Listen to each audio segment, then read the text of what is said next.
លិខិតរបស់ក្រសួងព័ត៌មានសូមជម្រាបជូនឯកឧត្តមលោកជំទាវលោកអ្នកអង្គញាលោកស្រីម្ចាស់ប្រព័ន្ធផ្សព្វផ្សាយអ្នកផលិតមាតិកានិងអង្គភាពសារព័ត៌មានទាំងអស់កម្មវត្ថុ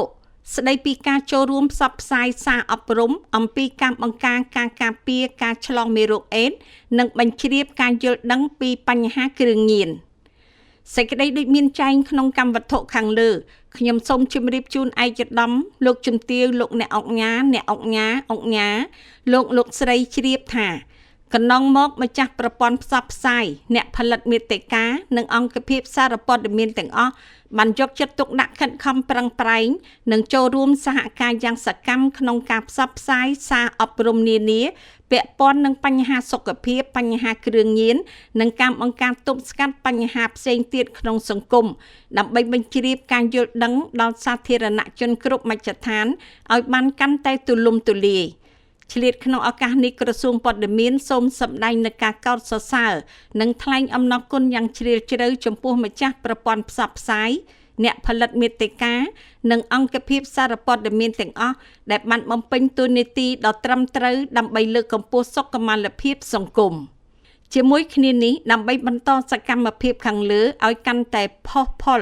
ក្រសួងព័ត៌មានក្រសួងសុខាភិបាលអាជ្ញាធរជាតិប្រយុទ្ធនឹងជំងឺអេដស៍និងអាជ្ញាធរជាតិប្រយុទ្ធប្រឆាំងគ្រឿងញៀន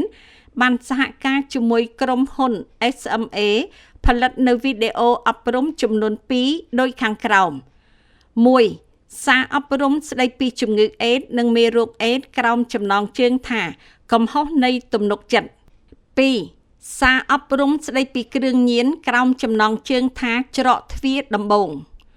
អាស្រ័យដោយបានជម្រាបជូនខាងលើក្រសួងព័ត៌មានសូមអំពាវនាវម្ចាស់ប្រព័ន្ធផ្សព្វផ្សាយអ្នកផលិតមាតិកានិងអង្គភាពសារព័ត៌មានទាំងអស់បន្តចូលរួមសហការជួយផ្សព្វផ្សាយវីដេអូសារអប់រំទាំងពីរនេះឲ្យបានជាប់ជាប្រចាំនិងច្រើនដងក្នុងមួយថ្ងៃ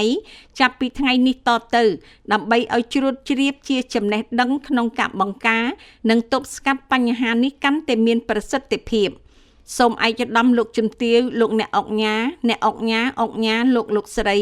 ទទួលនៅការរាប់អានដ៏ជ្រាលជ្រៅពីខ្ញុំថ្ងៃប្រហ័ស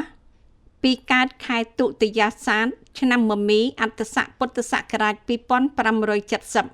រាជធានីភ្នំពេញថ្ងៃទី16ខែកក្កដាឆ្នាំ2026រដ្ឋមន្ត្រីហត្ថលេខានឹងត្រាឯកឧត្តមណេតភក្ត្រា